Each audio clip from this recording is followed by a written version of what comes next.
ಇನ್ನು ಕಾರ್ಕಳದಲ್ಲಿ ಭೂಕುಸಿತದ ಭೀತಿ ಎದುರಾಗಿದೆ. ನಿವಾಸಿಗಳಲ್ಲೂ ಕೂಡ ಆತಂಕ ಮನೆ ಮಾಡಿದೆ. ಗುಡ್ಡದ ಮೇಲಿನಿಂದ ಕ್ಷಣಕ್ಕೂ ಮಣ್ಣು ಜಾರಿ ಬರ್ತಾ ಇದೆ. 3 ಮನೆಗಳಿಗೆ ಭೂಕುಸಿತದ ಭಯ ಉಂಟಾಗಿದ್ದು ಮನೆ ಖಾಲಿ ಮಾಡ್ತಾ ಇವೆ ಈ ಕುಟುಂಬಗಳು. ನಿರಂತರ ಮಳೆಯಿಂದಾಗಿ 1 ಎಕರೆ ಜಾಗ ಕುಸಿತದ ಅಂಚಿನಲ್ಲಿದೆ.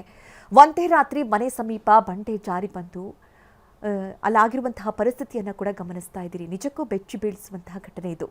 ಮಳೆ ಮುಂದುವರೆದರೆ ವಯನಾಡ್ ಮಾದರಿಯ ಭೂಕುಸಿತ ಆಗುವಂತಹ ಆತಂಕ ಕೂಡ ಎದುರಾಗ್ತಾ ಇದೆ. ಕಾರ್ಕಳ ತಾಲೂಕಿನ ರೆಂಚಾಳ ಗ್ರಾಮದ ಹೆಡ್ಮೆ ಪ್ರದೇಶದಲ್ಲಿ ಭಯದ ವಾತಾವರಣ ನಿರ್ಮಾಣವಾಗಿದೆ. ಪರ್ಯಾಯ ವ್ಯವಸ್ಥೆ ಇಲ್ಲದೆ ಸ್ಥಳಾಂತರಕ್ಕೆ ಸೂಚನೆ ನೀಡಿದ್ದಾರೆ ಅನ್ನುವಂತಹ ಆರೋಪ ಕೂಡ ಜಿಲ್ಲಾಡಳಿತದ ಮೇಲಿದೆ. ಅಂದರೆ ಸಹಾಯಕ್ಕಾಗಿ ಸ್ಥಳೀಯರು ಮನವಿಯನ್ನ ಮಾಡ್ತಾ ಇದ್ದಾರೆ. ತಕ್ಷಣ ಕ್ರಮಕ್ಕೆ ಒತ್ತಾಯವನ್ನು ಕೂಡ ಮಾಡ್ತಾ ಇದ್ದಾರೆ. ಆಡಳಿತದ ಕ್ರಮಕ್ಕಾಗಿ ನಿವಾಸಿಗಳು ಕಾದು ಕುಳಿತಿದ್ದಾರೆ. ಈ ಕುರಿತಂತೆ ನಮ್ಮ ಉಡುಪಿ ಪ್ರತಿನಿಧಿ ಪ್ರಜ್ವಲ್ ಸ್ಥಳದಿಂದ ಪ್ರತ್ಯಕ್ಷ ವರದಿ ಕೊಟ್ಟಿದ್ದಾರೆ. ಬನ್ನಿ ನೋಡೋಣ. ಕರಾವಳಿ ಜಿಲ್ಲೆಯಲ್ಲಿ ಮಳೆ ಚುರುಕುಗೊಂಡಿರುವಂಥದ್ದು, ಅದರಲ್ಲೂ ಪ್ರಮುಖವಾಗಿ ಪಶ್ಚಿಮ ಘಟ್ಟದ ತಪ್ಪಲಿನಲ್ಲಿರುವಂತಹ ಕಾರ್ಕಳ ತಾಲೂಕಿನಲ್ಲಿ ಮಳೆಯಿಂದಾಗಿ ಸಾಕಷ್ಟು ಸಮಸ್ಯೆಗಳು ಆಗ್ತಿರುವಂಥದ್ದು. ನಾವೀಗ ಇರುವಂಥದ್ದು ಉಡುಪಿ ಜಿಲ್ಲೆಯ ಕಾರ್ಕಳ ತಾಲೂಕಿನ ರೆಂಜಾಲು ಗ್ರಾಮ ಪಂಚಾಯತಿ ವ್ಯಾಪ್ತಿಯ ಹೆಡ್ಮೆ ಎನ್ನುವ ಪ್ರದೇಶದಲ್ಲಿದ್ದೇವೆ. ನಾವು ಚಿತ್ರಣವನ್ನು ಗಮನಿಸಬಹುದು. ನಾವೀಗ ಇತ್ತೀಚೆಗೆ ಅಷ್ಟೇ ಒಂದು ಕೇರಳ ಭಾಗದಲ್ಲಿ ವಿಡಿಯೋ ಮಾಡ್ತಿರುವ ಸಂದರ್ಭದಲ್ಲಿ ಮಣ್ಣು ಕುಸಿತವಾದಂತಹ ದೃಶ್ಯವನ್ನ ನಾವೆಲ್ಲ ನೋಡಿದ್ವಿ. ನಾವು ಆ ಒಂದು ಸ್ಥಳದ ಚಿತ್ರಣವನ್ನ ಕೇವಲ ಮೊಬೈಲ್ನಲ್ಲಿ ಅಥವಾ ಟಿವಿಯಲ್ಲಿ ನೋಡಿದ್ವಿ. ಆದರೆ ಈಗ ಕಾರ್ಕಳ ತಾಲೂಕಿನಲ್ಲಿ ಅಂತಹದ್ದೇ ಒಂದು ಪರಿಸ್ಥಿತಿ ಎದುರಾಗಿದೆ ಅಂತಾನೆ ಹೇಳ್ಬೋದು. ನಾವು ಚಿತ್ರಣವನ್ನ ಗಮನಿಸಬಹುದು. ಇದು ಯಾವುದೇ ಒಂದು ಮಣ್ಣು ರಾಶಿ ಹಾಕಿದಂತ ಪ್ರದೇಶ ಅಲ್ಲ, ಬದಲಾಗಿ ಈ ಒಂದು ಮಣ್ಣು ಏನಿದೆ ಭೂಮಿಯಿಂದ ಒಳಭಾಗದಿಂದ ಮೇಲಕ್ಕೆ ಬಂದಿರುವಂತದ್ದು. ಅಂದ್ರೆ ಸುಮಾರು ಒಂದು ಎಕರೆಕ್ಕೂ ಅಧಿಕ ಜಾಗದಲ್ಲಿ ಬಿರುಕು ಬಿಟ್ಟಿರುವುದರಿಂದ ಈ ಒಂದು ಭಾಗದಲ್ಲಿ ಗುಡ್ಡ ಕುಸಿತದ ಆತಂಕ ಶುರುವಾಗಿರುವಂತದ್ದು. ಸುಮಾರು ಈ ಒಂದು ಪ್ರದೇಶದಲ್ಲಿ ಅಂದ್ರೆ ಈಗ ಸದ್ಯದ ಪರಿಸ್ಥಿತಿಯಲ್ಲಿ 2 ರಿಂದ 3 ಮನೆಗಳು ಆತಂಕದಲ್ಲಿರುವಂತದ್ದು.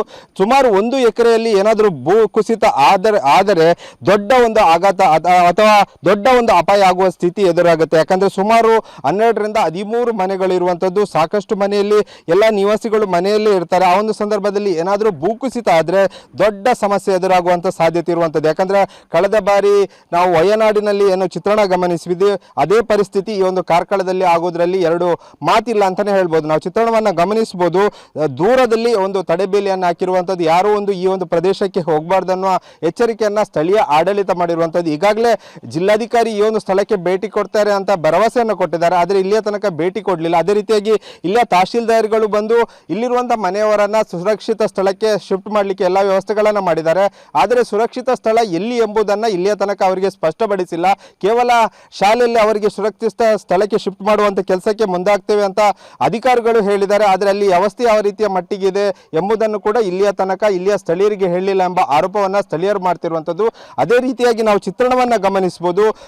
ಕ್ಷಣಕ್ಕೂ ಈ ಒಂದು ಪರಿಸ್ಥಿತಿ ಸ್ವಲ್ಪ ಬಿಗುಡಾಯಿಸ್ತಾ ಇದೆ ಅಂತಾನೆ ಹೇಳ್ಬೋದು. ಯಾಕಂದ್ರೆ ನಿನ್ನೆ ಮೊನ್ನೆ ಸಮಯದಲ್ಲಿ ಸ್ವಲ್ಪ ಮಟ್ಟಿಗೆ ಮಣ್ಣಿನ ಪ್ರಮಾಣ ಕಡಿಮೆ ಇತ್ತು. ಆದರೆ ದಿನ ಕಳೆದಂತೆ ಈ ಒಂದು ಮಣ್ಣಿನ ಅಂದ್ರೆ ಜ್ವಾಲಾಮುಖಿ ರೀತಿಯಲ್ಲಿ ಈ ಮಣ್ಣು ಮೇಲಕ್ಕೆ ಬರೋದ್ರಿಂದ ಸಾಕಷ್ಟು ಸಮಸ್ಯೆ ಆಗ್ತಿರುವಂತದ್ದು ಮತ್ತು ಸಮಸ್ಯೆಗಿಂತಲೂ ಜಾಸ್ತಿ ಆತಂಕ ಇರುವಂತದ್ದು. ಯಾಕಂದ್ರೆ ಯಾವ ಸಮಯದಲ್ಲಿ ಈ ಒಂದು ಮಣ್ಣು ಕುಸಿತಗೊಂಡು ಈ ಭಾಗದ ಜನರಿಗೆ ಯಾವ ರೀತಿ ಸಮಸ್ಯೆ ಆಗುತ್ತೆ ಎಂಬ ಆತಂಕ ಸ್ಥಳೀಯರಲ್ಲಿ ಇರುವಂತದ್ದು. ಎಡಗಡೆಯಲ್ಲಿ ಚಿತ್ರಣವನ್ನ ಗಮನಿಸಬಹುದು.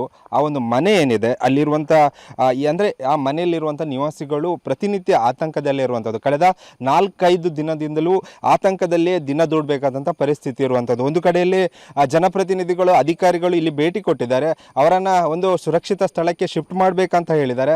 ಆದ್ರೆ ಮನೆಯವರು ಎಲ್ಲಿಗೆ ಹೋಗುವುದು, ಅಂದ್ರೆ ಯಾವ ರೀತಿಯ ವ್ಯವಸ್ಥೆ ಇದೆ, ಯಾವ ರೀತಿಯ ವ್ಯವಸ್ಥೆಯನ್ನ ಕಲ್ಪಿಸಲಾಗಿದೆ ಎಂಬುದನ್ನ ಇಲ್ಲೇ ತನಕ ಅಧಿಕಾರಿಗಳು ಯಾವುದೇ ಒಂದು ಮಾಹಿತಿಯನ್ನ ಕೊಡಲಿಲ್ಲ. ಕೇವಲ ನೀವು ಇಲ್ಲಿಂದ ಜಾಗ ಖಾಲಿ ಮಾಡಿ ಅಂತ ಹೇಳಿರುವಂತದ್ದು. ಸದ್ಯ ಮುಂದೆ ಎಲ್ಲಿ ಹೋಗ್ಬೇಕೆಂಬುದು ಸದ್ಯ ಅವರಿಗೆ ಪ್ರಶ್ನೆ ಆಗಿರುವಂತದ್ದು.